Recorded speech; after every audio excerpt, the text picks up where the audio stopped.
Assalamualaikum warahmatullahi wabarakatuh. Sebelumnya perkenalkan, nama saya Nisfia Indah Nuraini. Saya di sini akan mereview buku Ajar Geografi dan Ilmu Sejarah dari Rusdi Effendi.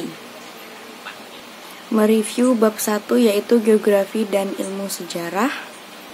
Jadi di sini adalah kelahiran geografi sejarah atau geohistory modern bisa dilacak pada 1920 sampai 1930-an.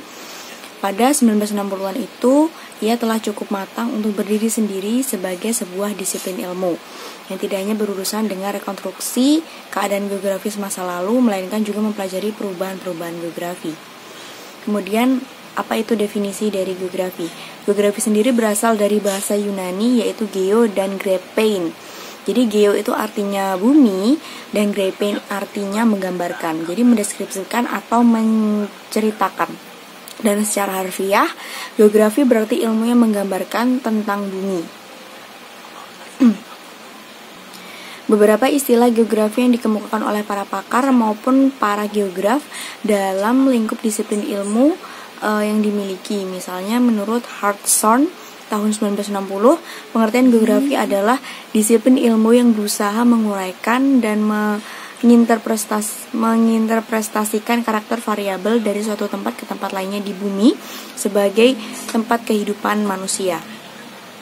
Dan geografi sendiri biasanya didefinisikan sebagai ilmu yang menelaah relasi di antara manusia dan lingkungan buminya. Dengan bumi dimaksudkan permukaan bumi yang merupakan alam sekitar dari manusia sebagai kelompoknya.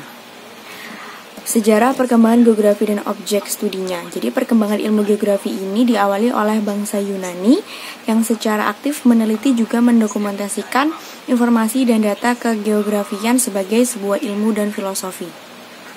Dan beberapa tokoh Yunani yang tertarik dengan masalah geografi seperti Homerus, penjelajah berkebangsaan Yunani, ia menulis tentang keadaan sekitar Laut Tengah sebagai hasil penjelajahannya. Tokoh geografi klasik Yunani lainnya adalah Claudius Ptolemeus pada tahun 150 Masehi menyusun peta dunia yang menggambarkan benua Asia, Afrika, dan Eropa. Kemudian karyanya ini tidak hanya peta, namun juga menulis buku tentang pengetahuan bumi dan bangsa-bangsa di dunia yang berjudul Geographies Hygienis, terdiri dari 8 jilid. Perjalanan yang banyak dilakukan oleh umat manusia telah merangsang ditemukannya wilayah baru yang sebelumnya belum pernah terdengar atau diketahui manusia, sehingga masa ini sering disebut revolusi geografi. Dan pandangan geografi modern sekitar abad ke-18 pada awalnya dikemukakan oleh Immanuel Kant. Menurut Kant, geografi merupakan disiplin ilmiah yang objek studinya adalah benda-benda atau gejala-gejala yang keberadaannya tersebar dan berasosiasi dalam ruang atau space. Objek formal geografi dan metode atau pendekatan objek formal geografi meliputi beberapa aspek, di antaranya yaitu yang pertama aspek ruangan. Jadi geografi mempelajari suatu wilayah antara lain dari segi nilai suatu tempat dari berbagai kepentingan. Kemudian yang kedua adalah aspek kelingkungan.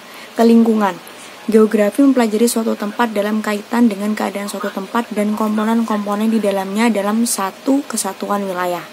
Yang ketiga, aspek kewilayahan.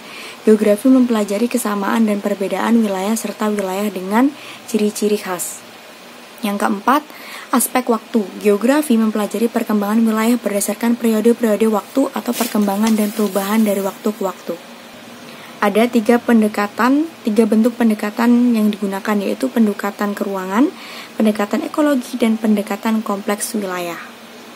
C. Definisi pemahaman sejarah. Memang banyak definisi dan pengertian mengenai arti dari sejarah, di mana dalam bahasa Inggris disebut history. Walaupun kata tersebut berasal dari kata benda Yunani, historia, yang berarti ilmu, Aristoteles, seorang filsuf Yunani, mengartikan historia sebagai suatu pertelaan sistematis mengenai seperangkat gejala alam. Entah susunan kronologis merupakan faktor atau tidak dalam penelaahan. Penggunaan itu meskipun jarang, masih tetap hidup di dalam bahasa Inggris dengan sebutan natural history. D. Tugas ilmu sejarah dan metode penelitian sejarah. Sejarah merupakan sebuah ilmu di mana pijakan keilmiahan sebuah ilmu tentunya harus dibarengi dengan kinerja daripada ilmu tersebut. Munculnya cabang ilmu sejarah ini